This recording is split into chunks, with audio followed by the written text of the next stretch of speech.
Hello everyone and welcome back to another instalment of the Warwick F1 Show. We have finally approached the final triple header of the 2024 season, which means that we are entering the season finale stage, seeing exactly what's going to be the final shape of the Drivers' and Constructors' Championship. And what a race to head us off with the Las Vegas Grand Prix. Introduced to the calendar back in 2023, which means we've only had one race before, but wow, did it come in shouting and screaming when it first did to the calendar last year. We had an awesome race around one of the most iconic cities in the world. We had Lando Norris spinning it early on in the stages of the race, Verstappen causing his usual chaos, and we can't forget as well that epic fight to the line between Leclerc and Perez for second place. And so hopefully, given how this season has been so far, we can expect another classic race this weekend around. I'm your host Callum, and today we have joining us once again our Society President Katch, and then returning guests Anwar and James. Thank you all very much for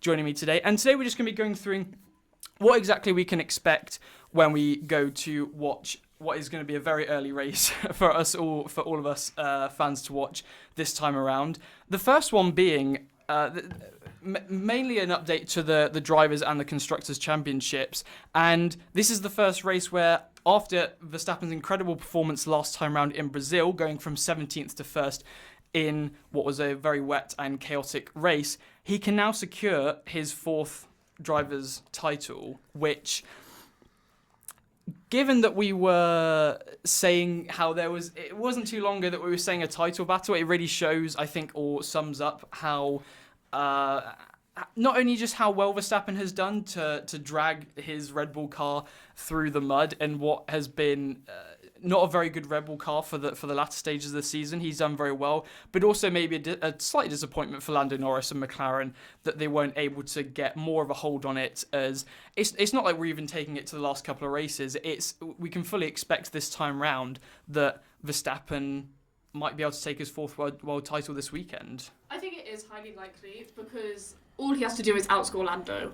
And to be honest, that is quite probable. The McLaren wasn't incredible around the circuit last year. Sure, there were some incidences that meant that they couldn't really show the true pace, but the Red Bull, the Red Bull hasn't been amazing, we'll say from race 7, race 8 onwards. But since the mid-autumn break that we had, it's actually been all right. Verstappen's really been up there and pushing through, and even with the unpredictability in Brazil, he still had the car with him. Perez wasn't able to do anything. So I think Verstappen has got the skill. The car, I think, is actually all right now. It's back up to the level of fighting with Ferrari, or even beating Ferrari in some cases. But it is just, like, that top three constructors, they're so tight together now, and it is who comes out on top, which drivers can perform that exact weekend. I think in a way it's been quite lucky for Verstappen for the season to be as mixed up and chaotic as it was, because we haven't really had the case where it's a two-horse race like Hamilton and Verstappen had in 2021. We've had, as we mentioned before, we've had a great season of 7 different race winners and so many different cars. We've got the 4 leading cars, obviously Mercedes, Ferrari, McLaren and Red Bull being up there and not really knowing what kind of order we have to expect on race day. And so I think Verstappen's actually been quite fortunate because of that, because if it was just the McLarens and the Red Bulls dominating, again, like we had in 2021, then the title could be a lot closer. But it really hasn't been the case. And so it's been a bit of an odd season, one that we really haven't seen in a while. Specifically, Norris needs to outscore Verstappen by 3 points or more if he wants to keep his title hopes alive. But realistically, it's all set and done really by this point, isn't it? Even though it's not mathematically impossible for Norris to win, you can't count Verstappen out of it now, surely. It's a case of kicking that title challenge down the road, essentially, with Norris. Even if he wins, he's not making any dent at all. It's going to be incredibly likely he finishes it off in the next 2 years. In regards to the fact that you were saying that everyone is taking points out of each other, that has meant that the Red Bull chokehold at the beginning of the season has meant that he had a sufficient cushion anyway. I think that early domination by Verstappen kind of gave them the advantage, and because Norris had to compete with the Ferraris and his teammate and the occasional Mercedes win, that just meant that he really wasn't able to make the inroads he should have with the car that he had. You do actually forget for quite a bit, judging that we're all remembering the latter stages of the season, that Verstappen did actually win quite a few races at the start of the season. Obviously, it was a huge shock when he didn't win in Australia because of a very unlikely Red Bull mechanical issue to do. I think it was his brakes at the time. Yeah. But then he certainly won a lot of those first 7 races before we started to get into the point where the McLaren car was so dominant, and then also the Ferraris who have come back into it in the latter stages of the season. And we'll come on to those now, I think, because the constructors, I think, is going to be even more interesting than what the drivers' championship is currently. We have McLaren obviously out in front on 593 points. Ferrari, after, was it Brazil or the race before? They actually leapfrogged Red Bull in the constructors. The race before in Mexico. So they've actually, and I think from then they've actually increased their advantage. So it's 557 points for them, and then behind that there is 13 points to Red Bull. And are we in agreement that Ferrari have got at least second place sorted because of the situation with Perez? I hate to dwell on Perez again, but he is a second driver. But in the end, you've got each team only has 2 drivers, and if one of them isn't performing, you have to mention it. You can't help that fact. Yeah, I don't like to mention him too much because we have mentioned him a lot, but he is an influential factor, and he has without a doubt been an influential factor on this championship. Do we, James, I'll come to you first. Do we think that the order is going to stay the same for the last 3 races of McLaren, Ferrari, and then Red Bull, or can we expect some more change-ups in that? Sure. And if so, what change-ups? How big's McLaren's lead over Ferrari? It is good question. It is do the maths in my head. 36 points. Yes. 36 points. I mean, that's quite a big advantage. I mean, you think Vegas will favour Ferrari more, Qatar will favour McLaren, Abu Dhabi possibly more Ferrari, but it might be closer figures. We could also say Qatar has a sprint race as well, so if it favours McLaren more, then they have an opportunity to stay in front more. They can take more points from 36 points, so they only take an average of 12 points a race to do it. So that's like, let's say... So are you saying that you believe Red Bull are 100% staying third? I don't really see them coming back. And the only thing is, I mean, Perez, Vegas is the kind of track where Perez will do well. Street circuit, narrow, close walls, lots of 90 left rights. He's to just be Perez's style, like Monaco, Baku. He was certainly a solid contention for the win last time. Yeah. I mean, he was right up there. I was watching back his race last year. It was a very eventful race. He was 11th on the grid. He lost his front wing at the start and dropped to the back, and by lap 30 he was leading. I think we did have a full safety car, which might have changed up the order a little bit. Yeah, but he was already, even without the safety car, he was already effectively out for. He was already in the net 4th place, and he would have been on fresher tyres on the second stint, so he might have still been on the. He probably still have been on the podium. Yeah, I'd certainly be interested to see Perez have a nice performance, because I do want to see him actually do well before what's going to likely be his last season in F1. And I think, but then whether it is enough to bridge the gap to Ferrari or McLaren, any chance of Ferrari overtaking McLaren? Because we have 2 drivers that are on seriously good form at the moment in Leclerc and Sainz. Yeah. I think it's a tough one, because I think it requires a retirement or a stinker. So if we have a Piastri had in Mexico where he got knocked out in Q1, for example, I think that's the type of event that will be required for Ferrari to leapfrog McLaren. But if everyone finishes in the top 10, qualifies in the top 10, and everything goes as normal, in truth, 36 points is a bit of a leap too far in my head. So I think McLaren will finish ahead of Ferrari. I think Red Bull are comfortably going to be third. In truth, Verstappen has taken a massive share of that 544 points. It's 393 out of the full 544. So it's a significant chunk. And in truth, even if Perez, like we predict, has a bit more of a better run of things at Las Vegas, there's still another 2 races where he might go back to status quo. So I think the top 3 will remain the same. I think the more exciting stuff for the constructors, unfortunately, will be further down.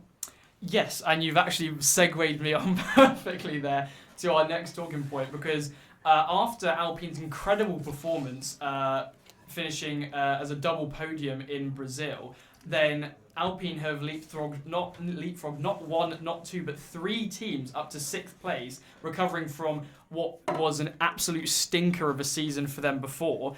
We're down in 9th, and unfortunate for Williams as well, because they've now dropped down to 9th in their place. But Alpine are now in 6th.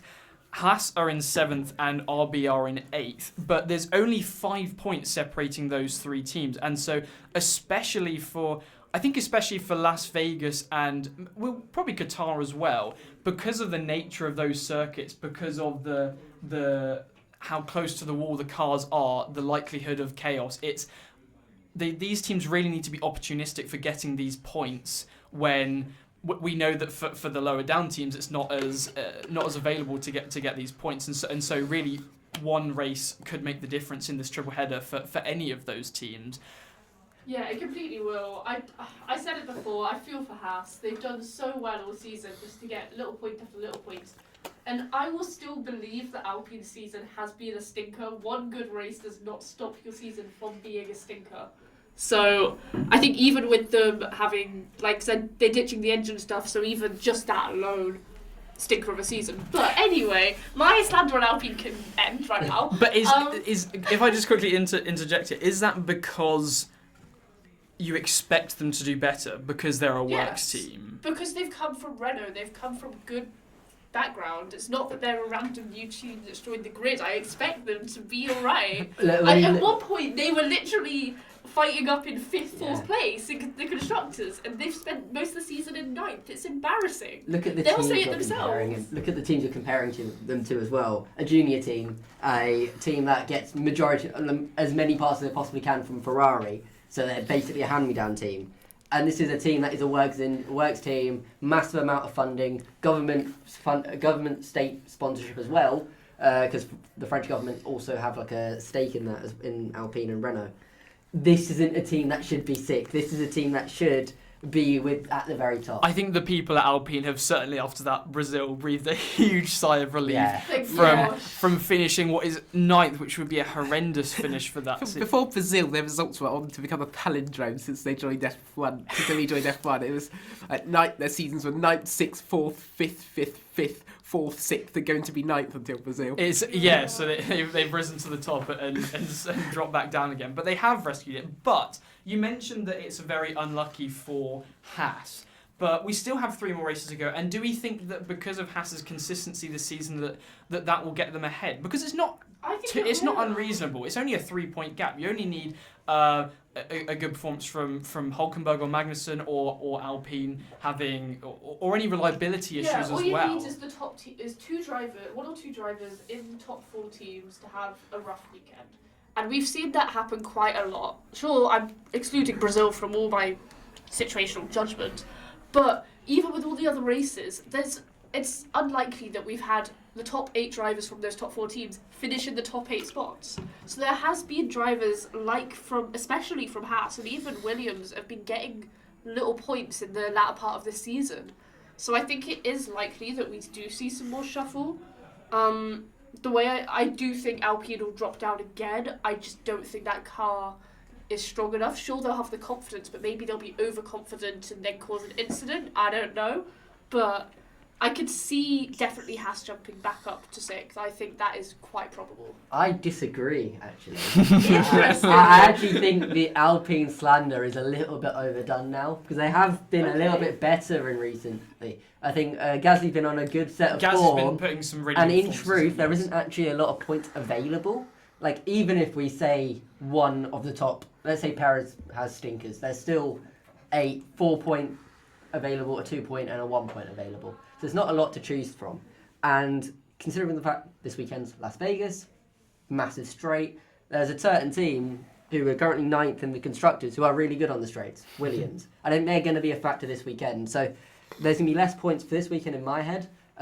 Maybe it'll be a different situation in Qatar and Abu Dhabi. But I think I would probably position Alpine just above, as the most likely to finish 6th in my head. I think RB have fallen a little bit down down the can recently. I mean, no pun intended, they're in the driver's seat now for getting the 6th position. We do. It just came to my mind. It's no pun We intended. do have some outlier circuits ahead, though. They're the kind of tracks where you could get a mixed-up order quite easily. In Vegas, we had a pretty mixed-up grid last year.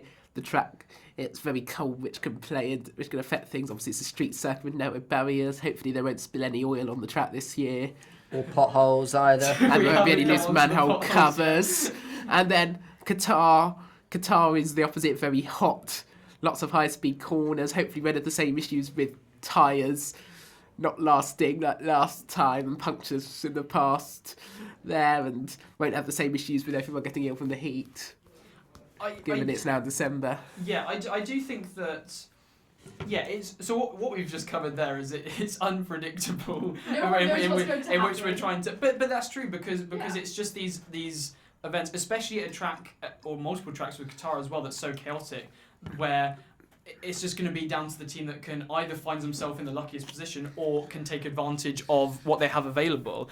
I think I'm going to put Haas 6th as like a mini prediction. This is not going to affect our prediction scoreline because we're already bad enough at those anyway. But I don't know if it's more of a hope because I have really liked the Haas partnership this year and what they've been able to do, especially under new management, and I do think they deserve to finish 6th just because of their consistency.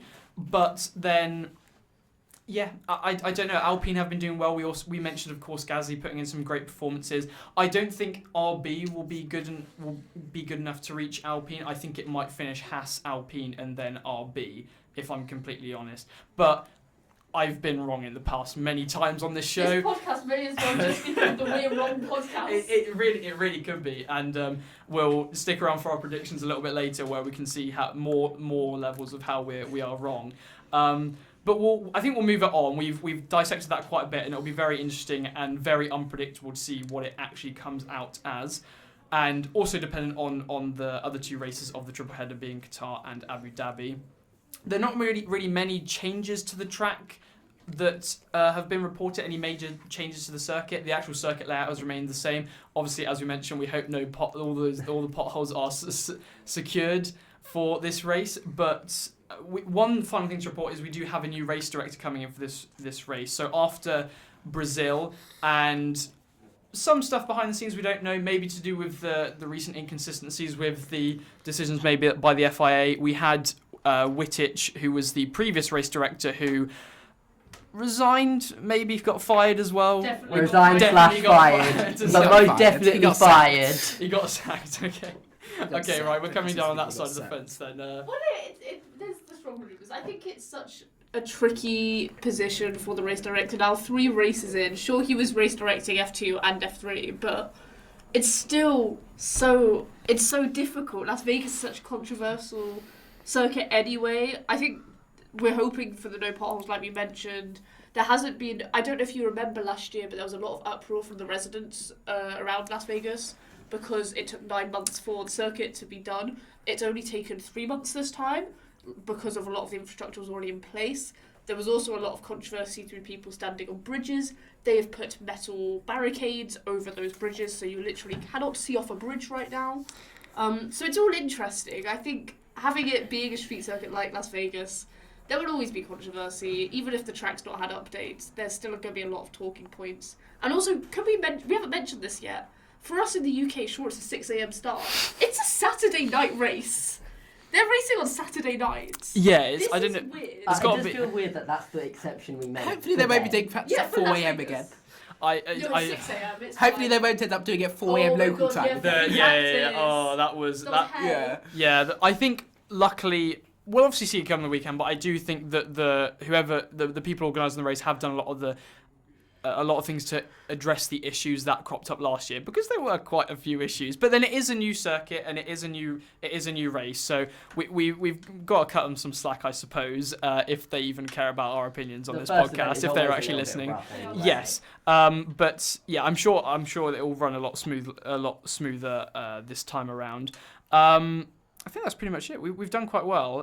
Is there any final points? I do think that having this new race director it's going to be interesting, because I feel the critique we were saying was they were very slow to react to certain decisions. I think him coming from F2 and F3 instead of us hiring from WEC might be mean that the discretion is a little bit different. So I'm intrigued to see how that plays out, because we've seen with these Freitas as well, we felt that they've been a bit unreactive with their decisions. I think it might be a little bit of a different case with.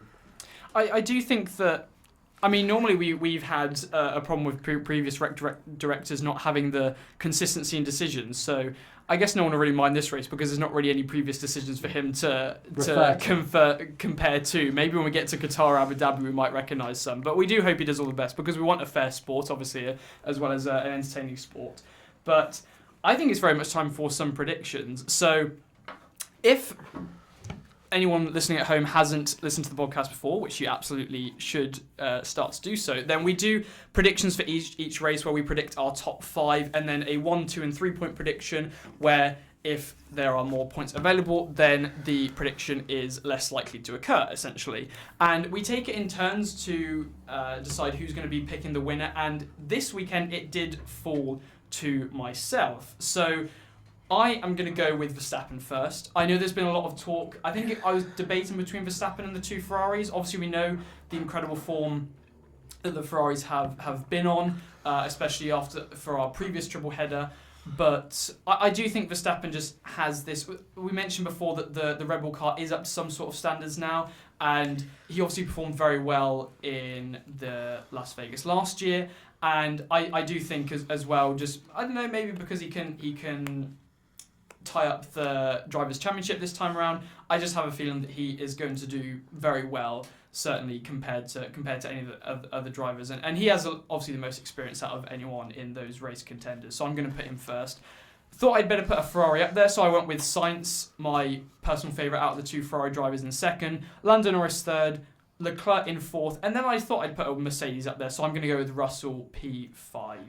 And then for my 1, 2 and 3 point prediction, I'm going to say as my 1 point prediction that both Ferraris reach Q3, so something that should happen on a usual day unless Ferrari gets something extremely wrong or there are some really outrageous circumstances like a red flag halfway through the session or something. My 2 point prediction is that 2 drivers will make contact on the first lap. It doesn't have to be a DNF or retirement. So it's just some contact between 2 of the drivers on the first lap, as we know how tight the circuit is, it being a street circuit. And then my 3 point prediction, I said that 2 punctures would happen during the weekend. So, yeah. Okay, so the punctures can be in the free practice session. Yes. Okay. Is that a thing? Is that allowable? I'll accept that. Okay, fair I think enough. that's fine because it's unlikely that cars will actually get punctured. I think it's more likely the floors get damaged. Is that punctures from collisions or punctures in general? Just general. Punctures. So any kind of, including in collisions. Punctures, yes. Punctures are punctures. Punctures are punctures. Yes, that is true. We shall. Yeah. So I think I'll go with that as a 3 point prediction. If you want to read out yours next. Okay. So, for anyone who hasn't listened to the podcast, you're going to be so surprised with my first point prediction. You're not going to be surprised at all. Yeah, I predicted Lando Norris to win. Obviously. I have to back my man until the end of the season. I was shaking his head. No, I can't believe it. Yes, but Of all the no. So chance. I predicted How him. much money would you? I'll take a bet with you right now. No, we're not betting. We're not doing financial betting on the podcast. Okay, a side bet for bragging rights. What is this? That he's not going to win. He's not going to win. I actually don't have faith that he'll win. If She doesn't even hang believe on. it. If you were first pick, because we know that, so obviously because Katch was last pick, then she couldn't pick Verstappen because I picked him, and Leclerc because Chinmay picked him, who unfortunately couldn't be here. Sorry, yes, spoiler alert. Would you have picked Norris anyway if you were first pick, or is that just because you couldn't pick Verstappen Who would or you have gone Leclerc? with? Who do you think is going to win? I would go. Top of my list would be Leclerc. Can't do that. Second would be Sainz. Ooh. Wow, not even Verstappen up there. Okay, It's between James.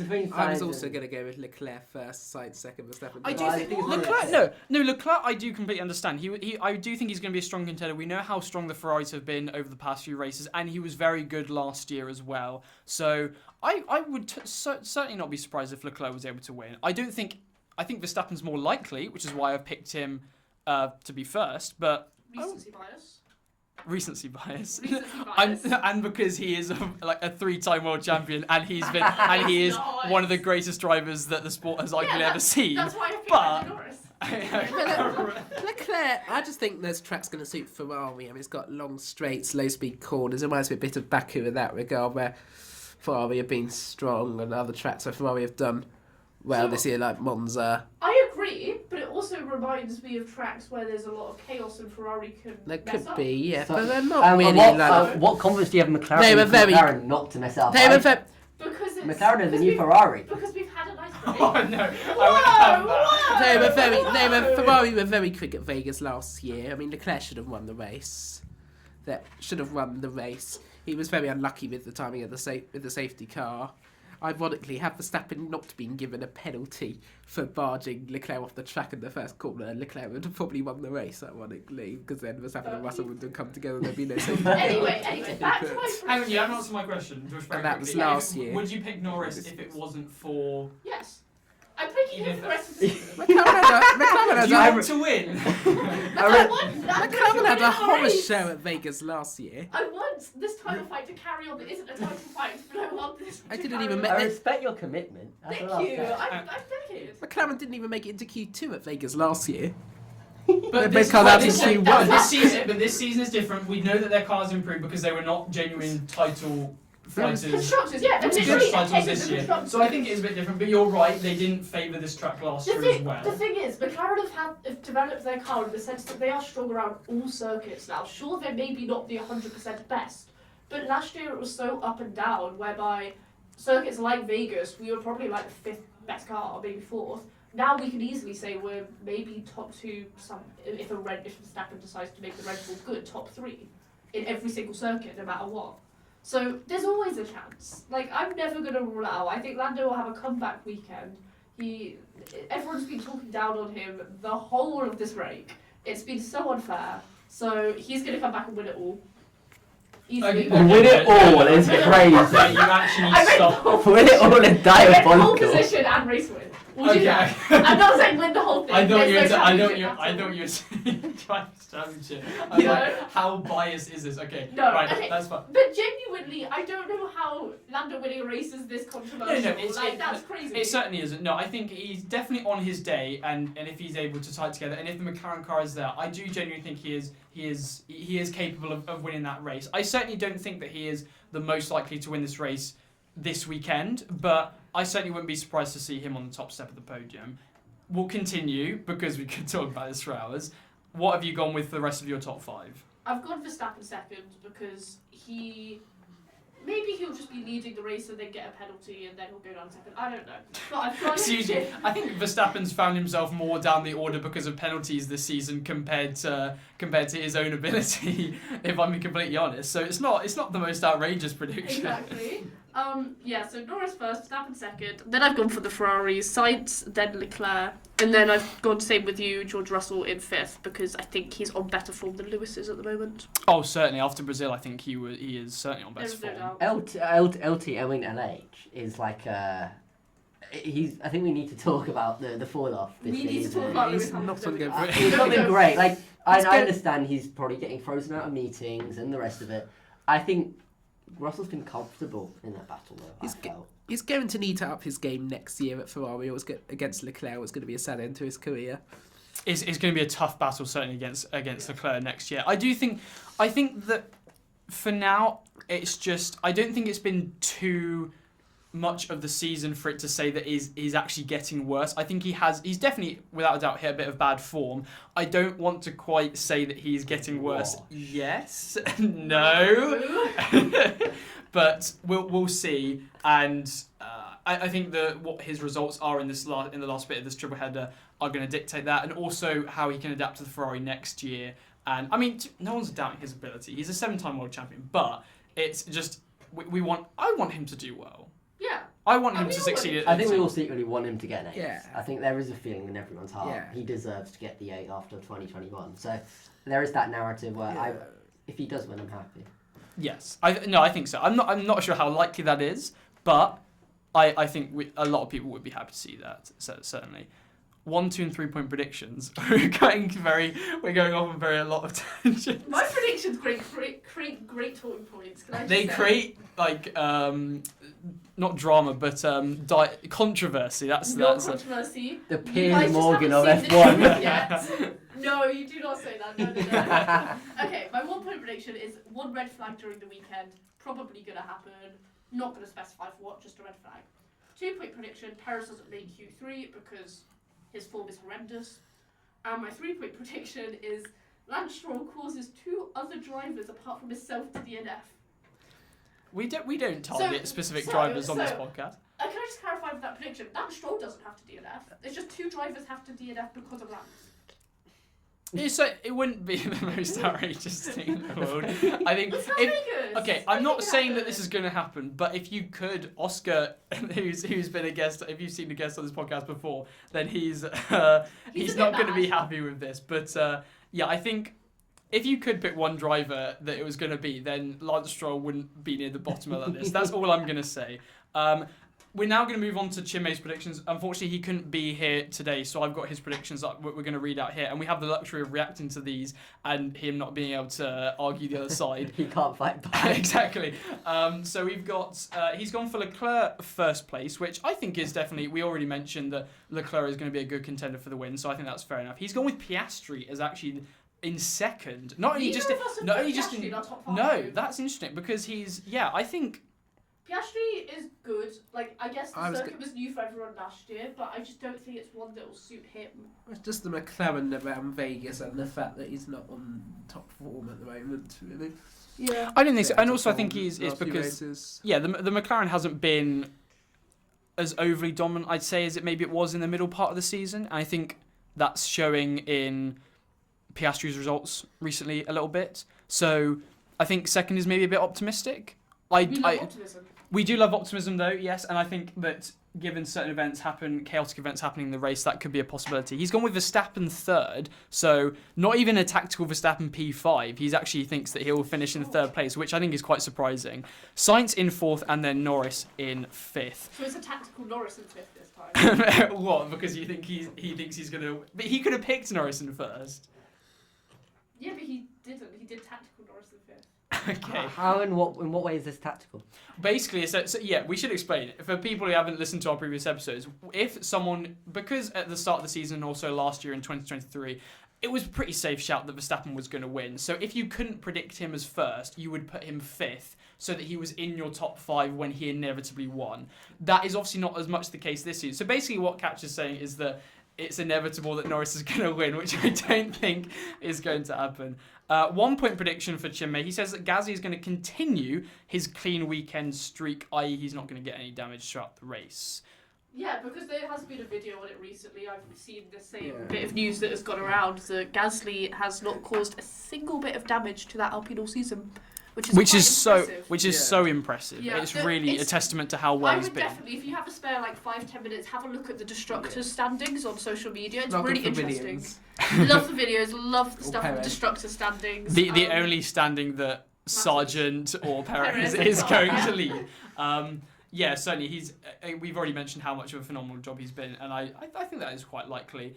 Even though it's such a chaotic track, which is maybe known for its damage from last season.